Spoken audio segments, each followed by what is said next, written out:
Ростічок сумний, а я мала там хлопця, Василєка Юхового. Називався він, я забула як. Василь називав? Василь. Та такий прекрасний хлопець, що йой-йой-йой, та й все ввечері приходили, та й ми з Марійкою танцювали, директор грав на скрипці, носович, у той директор грав на скрипці, а ми танцювали, а хата Маритина була аж під Штрикою далеко, під лісом. Ну, та й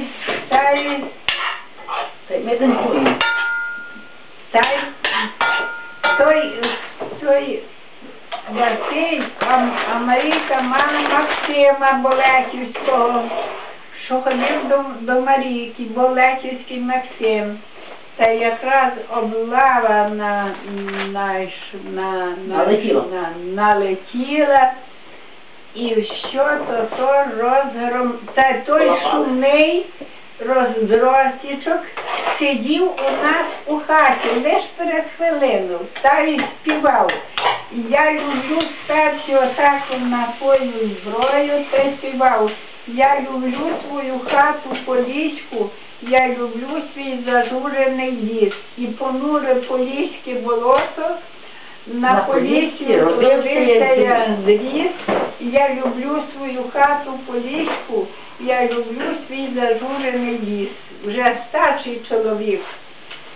Йой, ми чуємо з Марійкою, а то ракети в садок світили нашу хату, а сумний давай тікати.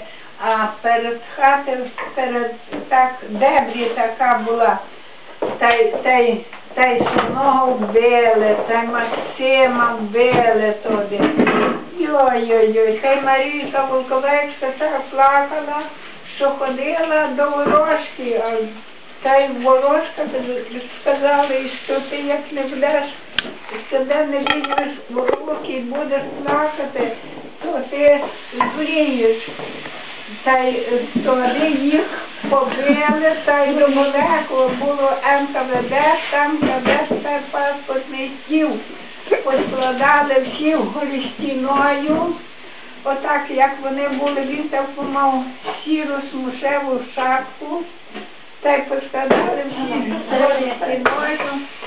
Ой-ой-ой, Боже, це страшно розказувати.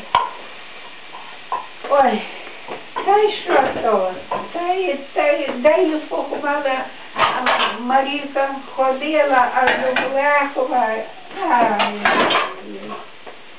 Але ніхто не знав того, що ми пережили. Такі молоді діти, що мали по 18 років.